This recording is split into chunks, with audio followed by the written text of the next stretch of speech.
अस्सलाम वालेकुम। आज का हमारा टॉपिक है match effect and binding energy. Lecture को स्टार्ट करने से पहले मेरी रिक्वेस्ट है कि आप मेरे चैनल को लाइक करें, शेयर करें और सब्सक्राइब करें और बेल आइकन पे क्लिक करें ताकि आपको नई आने वाली वीडियोस की नोटिफिकेशन भी मिलती रहे। आज के हमारे टॉपिक के मुताबिक हमें न्यूक्लियस को जो है वो ज्यादा डिस्कस करना है और उसको ही जो है वो मेन पे रखना है। तो सबसे पहले हम लेक्चर को स्टार्ट करने से पहले इंट्रोडक्शन जो है उसमें हम न्यूक्लियस को जो है डिस्कस कर लेते हैं। ये सारी रिपीटेड डिस्कशन है जो हमने न्यूक्लियस की अब करनी है। हमें पता है कि न्यूक्लियस जो है ये टू जो है पार्टिकल से मिलके बना है और वो टू पार्टिकल्स हमें पता है, एक है प्रोटॉन और एक है हमारे पास न्यूट्रॉन। इन दोनों से मिलके हमारे पास न्यूक्लियस बना है। अब हम कुछ मेन पॉइंट्स देख लेते हैं, जैसे कि हमारे पास जो है वो कोई भी एक एलिमेंट है और उसका जो हमारे पास फॉर एग्जांपल हमारे पास जो है हीलियम है। उसके बाद हम अब इस हीलियम को देख के हमने चलना है कि किस तरह से जो हमने टर्म्स को डिस्कस करना है, उनको डिफाइन करने के लिए हमने हीलियम की जो है वो मदद लेनी है। इसमें हीलियम को बल्कि मैं इधर लिख लेती हूँ। हमें पता है कि मैस नंबर जो होता है वो combined number of all protons और न्यूट्रॉन्स का न्यूक्लियस में मौजूद होना, उसको हम मैस नंबर कहते हैं और उसको हम डिनोट करते हैं बाय कैपिटल ए। यानी कि मैस नंबर में वो दोनों चीजें शामिल हो जाती हैं, प्रोटॉन नंबर भी और जो है वो न्यूट्रॉन नंबर भी। और न्यूट्रॉन हमें पता है कि 4 - 2 जो है उससे हम निकालते हैं, यानी कि हम मैस नंबर को और एटॉमिक नंबर को दूसरे से सब्ट्रैक्ट करते हैं तो हमारे पास न्यूट्रॉन नंबर आ जाता है। तो उस कंबाइंड जो है मैस को, न्यूट्रॉन और प्रोटॉन के मैस को जो है हम ए लेटर से जो है वो डिनोट करते हैं और उसको हम मैस नंबर कहते हैं। उसी तरह न्यूक्लियॉन्स क्या होते हैं, जो प्रोटॉन और न्यूट्रॉन कलेक्टिवली जो है न्यूक्लियस में जो प्रेजेंट होते हैं उनको हम न्यूक्लियॉन्स कहते हैं। और हमारे पास जो नंबर ऑफ न्यूट्रॉन्स हैं जो प्रेजेंट है न्यूक्लियस में, उनको हम न्यूरॉन नंबर कहेंगे और उसको हम डिनोट करेंगे बाय लेटर एन। और ये भी हमें पता है कि नंबर ऑफ इलेक्ट्रॉन जो हैं वो नंबर ऑफ प्रोटॉन जो न्यूक्लियस में प्रेजेंट है उसके इक्वल होते हैं और उसको हम कलेक्टिवली जो है वो जेड से रिप्रेजेंट करते हैं और उसको हम चार्ज नंबर बोलते हैं। एक हमारे पास चार्ज नंबर है जो प्रोटॉन और इलेक्ट्रॉन को जो है वो डिनोट करता है और उसी को जो है रिप्रेजेंट करता है। एक हमारे पास न्यूट्रॉन नंबर है जो number of neutrons in the nucleus को रिप्रेजेंट करता है। और एक कलेक्टिवली यानी प्रोटॉन प्लस न्यूट्रॉन इन दोनों को कलेक्टिवली जो रिप्रेजेंट करता है वो मैस नंबर, इसको हम ए से डिनोट करते हैं। तो ये कुछ न्यूक्लियस की जो है और उसकी जो डिफरेंट टर्म्स हैं जो प्रोटॉन और न्यूट्रॉन के जो है वो नंबर के मुतालिक है, उसको हमने डिस्कस कर लिया है ताकि आसानी रहे हमारे इस टॉपिक को जो है वो अंडरस्टैंड करने के लिए। अब वापस आते हैं अपने रियल टॉपिक की तरफ। तो मैस इफेक्ट और बाइंडिंग एनर्जी, सबसे पहले इन दोनों टर्म्स को जो है उसको हमने देखना है। हमें पता है कि हमारे पास सबसे पहले तो ये सवाल उठता है कि जो हम जो है थिंग्स, जो लाइक थिंग्स होती हैं वो आपस में एक दूसरे को रिपेल करती हैं, जबकि जो अनलाइक होती हैं कोई भी चीज हो वो अट्रैक्ट करती हैं। ये चीज हमें जो है वो पहले से पता है। न्यूक्लियस में मौजूद प्रोटॉन के ऊपर जो चार्ज होता है वो पॉजिटिव होता है, जबकि न्यूट्रॉन एक न्यूट्रल पार्टिकल है। तो हम यही कंसीडर कर लेते हैं कि इसमें पॉजिटिव चार्ज है। अब इन दोनों के ऊपर जो है वो चार्ज सेम है, यानी कि एक दूसरे को रिपेल करेंगे और ये कॉन्स्टिट्यूएंट पार्टिकल्स हैं ऑफ न्यूक्लियस, यानी न्यूक्लियस इन से मिलके बना है और यही एक दूसरे को रिपेल करेंगे और यानी कि अनस्टेबिलिटी कॉज हो जाएगी। तो फिर किस तरह न्यूक्लियस बरकरार रह सकता है और उसके बावजूद भी प्रोटॉन और न्यूट्रॉन आपस में इलेक्ट्रोस्टैटिक फोर्स ऑफ रिपल्शन के बावजूद एक साथ रह रहे हैं और उनकी जो है बाइंडिंग की वजह क्या है उसको हमने जो है डिस्कस करना है आज के टॉपिक में। तो ये था आज का हमारा मेन टॉपिक, जिसकी मैंने आपको जो है रीजन बता दी और इस क्वेश्चन का answer with in a second में आपको इस लेक्चर में बताऊंगी और आपको एंड तक क्लियर हो जाएगा इंशाल्लाह। हमें पता है कि होल जो होता है, होल सम, कोई होल mass एक, वो इक्वल होता है sum of its part. For example हमारे पास एक चॉकलेट है, वो एज अ होल है, उसका मैस, और अगर हम उस चॉकलेट को जो है डिफरेंट पीसेस में ब्रेक कर ले, उसका मैस, उन पीसेस का मैस और उस चॉकलेट का मैस एक दूसरे के इक्वल होगा। ये हम डेली लाइफ पे जो है ये चीज ऑब्जर्व करते हैं। लेकिन जो है हमारे पास न्यूक्लियस के केस में जो एक्सपेरिमेंटली हमने रिजल्ट जो है ऑब्जर्व किया, उसमें ये चीज नहीं होती, यानी कि whole sum of its part के इक्वल नहीं होता है।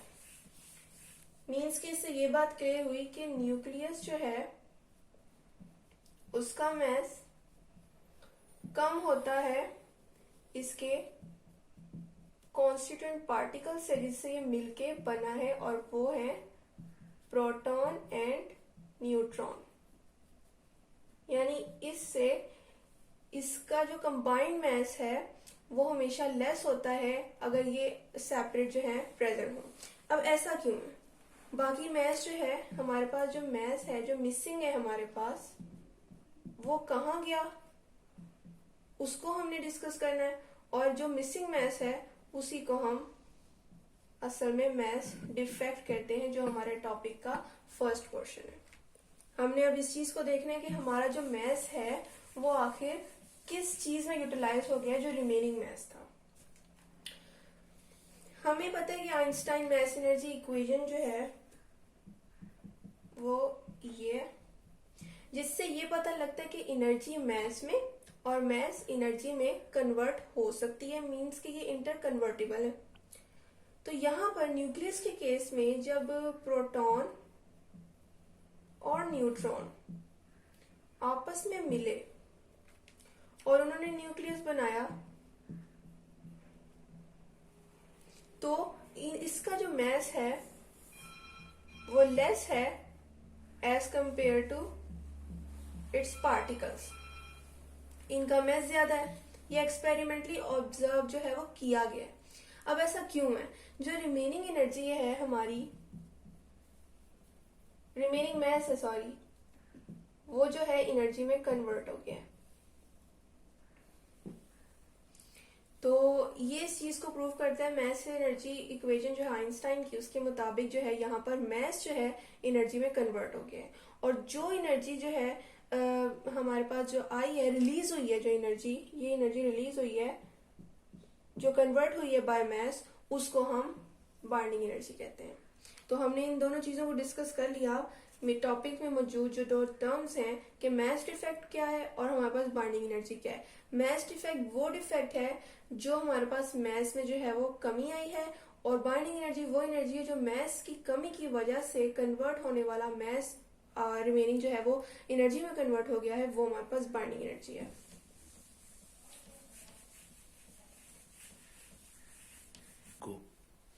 अब हम मैस डिफेक्ट की जो है, हमने पता तो लग गया है कि मैस डिफेक्ट और बाइंडिंग एनर्जी असल में दो टर्म्स क्या हैं और ये किस चीज को जो है वो डिफाइन कर रही हैं। अब हम मैस डिफेक्ट की इक्वेशन जो है उसको देख लेते हैं कि हमारे पास जो मिसिंग मैस है न्यूक्लियस का, वो इक्वेशन में जो है हम किस तरह रिप्रेजेंट करते हैं इसको।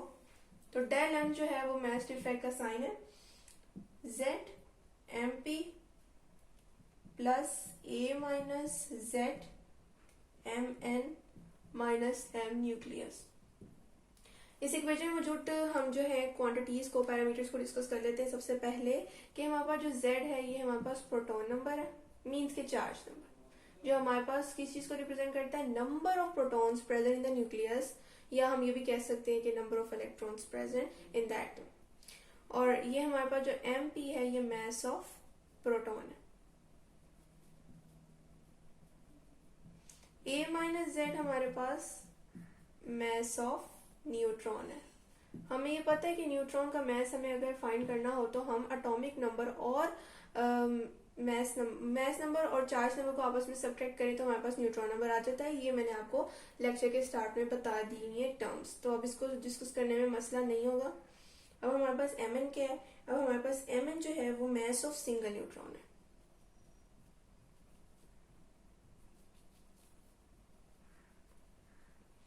और जो एम न्यूक्लियस है ये एक्सपेरिमेंटली कैलकुलेटेड वैल्यू है न्यूक्लियस की मास की। तो ये जो है हमारे पास मास डिफेक्ट की इक्वेशन है। अब हम इसी से बाइंडिंग एनर्जी की जो है इक्वेशन भी जो है वो फाइंड कर सकते हैं। किस तरह?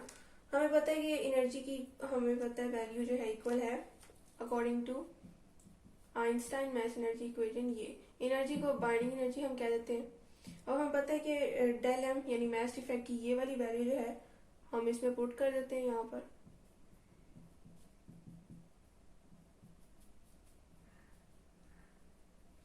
और इस पूरी टर्म को हम सी स्केयर के साथ जो है वो मल्टीप्लाई कर देते हैं। तो हमारे पास आएगा Z M P C square plus A minus G M N C square minus M nucleus C square.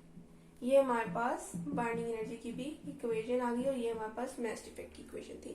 इन दोनों इक्वेशंस को हम न्यूमेरिकल्स में इस चैप्टर के यूज करते हैं ताकि हम मास डिफेक्ट की वैल्यू निकाल सकें और मास डिफेक्ट की वैल्यू निकाल के हम इस इक्वेशन में पुट करें जो कि according to Einstein mass energy equation के मुताबिक है। और उसके बाद हम उसमें मास की वैल्यू को पुट करें, जो भी हमारे पास मास की वैल्यू इस इक्वेशन को यूज करके आई है तो हम उससे हम बाइंडिंग एनर्जी जो है वो निकाल सकते हैं बाय यूजिंग दिस इक्वेशन। तो ये सिंपल वे है कैलकुलेशन का जिसमें मैंने आपको बता दिया कि हमने किस तरह कैलकुलेशन इस पूरे चैप्टर में जो है करनी है। अब हमारे पास जो है बुक में जो है हमारे कुछ ग्राफ्स दिए हुए हैं और 2 ग्राफ्स जो है उनको हमने आज डिस्कस कर लेना है। सबसे उन्होंने पहले जो है हमें पैकिंग फ्रैक्शन मींस के मास डिफेक्ट पर न्यूक्लियन का जो है चार्ज नंबर के साथ मींस के जेड के साथ जो है उन्होंने रिलेशन को डिस्कस किया। तो हम ग्राफ की मदद से जो है इन दोनों के रिलेशन को आज हमने डिस्कस करना है। ये हमारे पास ग्राफ है जिसमें जो है हमें 2 चीजों की जो है वो आपस में कंपेयर किया हुआ है। एक हमारे पास है मास डिफेक्ट पर न्यूक्लियन जो हमारे पास वाई एक्सिस पे होगा, जबकि चार्ज नंबर मींस के जेड हमारे पास जो है वो एक्स एक्सिस पे होगा।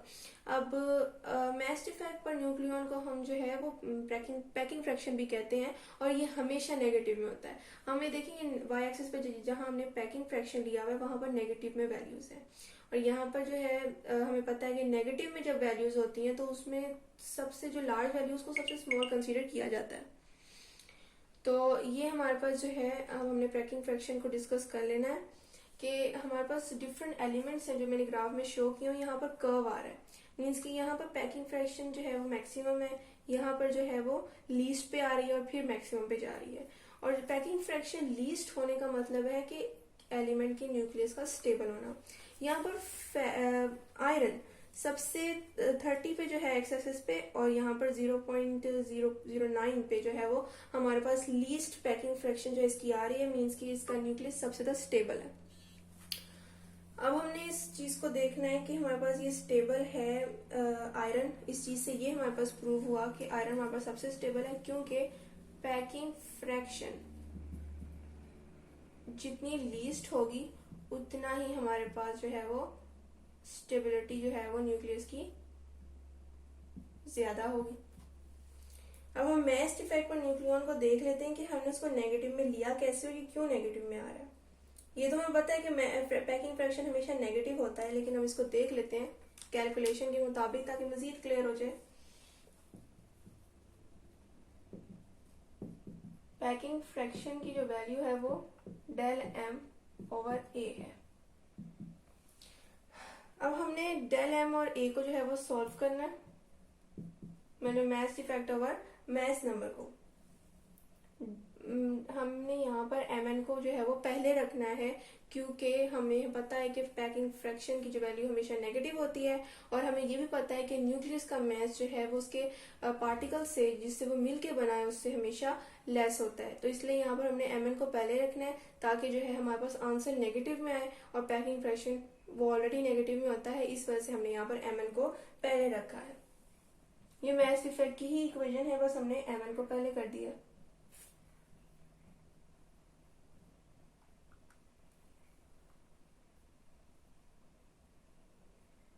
डिवाइडेड बाय ए। अब एम एन की जो वैल्यू है वो हमेशा नेगेटिव में आएगी और इसी वजह से हमने यहाँ पर वाई एक्सिस पे जो है नेगेटिव वैल्यूज यूज की हैं। और इसके मुताबिक जो हम इसकी कैलकुलेशन करेंगे तो हमें पता लगेगा कि हमारे पास जो है पैकिंग फ्रैक्शन और चार्ज नंबर में क्या रिलेशन है। और हमें ये भी पता लग गया कि आयरन जो है उसकी स्टेबिलिटी, उसकी न्यूक्लियस की स्टेबिलिटी ज्यादा क्यों है, क्योंकि इसकी पैकिंग फ्रैक्शन की वैल्यू सबसे कम है।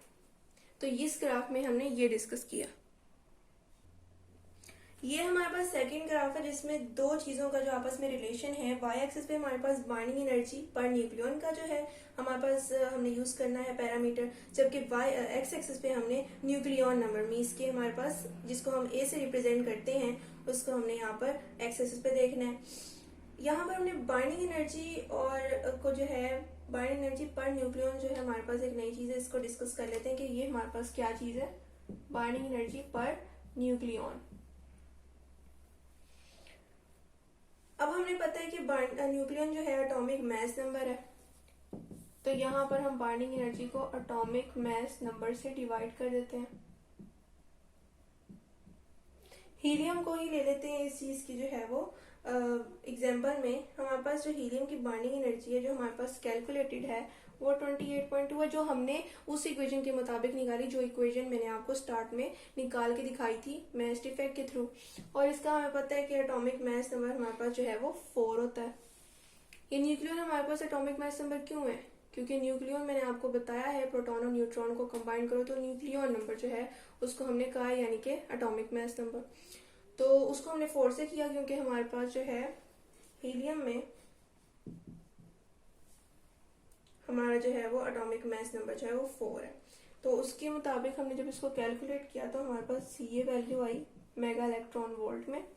जूल से हमने इसको इलेक्ट्रॉन वोल्ट में कैलकुलेट किया by dividing with 1.6 into 10⁻⁹ electron volt के थ्रू। तो हमारे पास जो ये एनर्जी आई है यही वो बाइंडिंग एनर्जी है जो हमें न्यूक्लियस को प्रोवाइड करनी है ताकि वो स्प्लिट अप हो जाए अपने पार्टिकल्स में जिनसे कंबाइन होके वो बने। अब यहाँ आयरन तक जितने भी पार्टिकल्स हैं, अब हमें पता है कि आयरन जो है यहाँ पर सबसे हाईएस्ट पे आ रहा है, मीन्स कि इसकी बाइंडिंग एनर्जी सबसे ज्यादा है, मैक्सिमम पे है बाइंडिंग एनर्जी आयरन की। और बाइंडिंग एनर्जी मैक्सिमम हो मीन्स के ये सबसे ज्यादा स्टेबल है, यानी इसे बहुत ज्यादा एनर्जी चाहिए या वो एनर्जी चाहिए जो के इक्वल हो उस एनर्जी के जो इसके मास इफेक्ट में जो है वो यूटिलाइज हुई थी, कन्वर्ट हो गई थी एनर्जी में, उतनी एनर्जी चाहिए और वो बहुत ज्यादा एनर्जी है, इसीलिए ये सबसे स्टेबल है। ये वाले एलिमेंट्स जो यहाँ तक आ रहे हैं ये स्टेबल है, और जो दूसरे हैं ये वाले जो इस रेंज में आ रहे हैं इनकी बाइंडिंग एनर्जी की वैल्यू कम है, मीन्स के ये अनस्टेबल है, इनको थोड़ी एनर्जी प्रोवाइड करनी पड़ती है और ये स्प्लिट अप हो जाते हैं अपने कांस्टेंट पार्टिकल्स में। यानी यहाँ पर जो एनर्जी है वो हमें लेस रिक्वायर्ड है और यहाँ पर ज्यादा।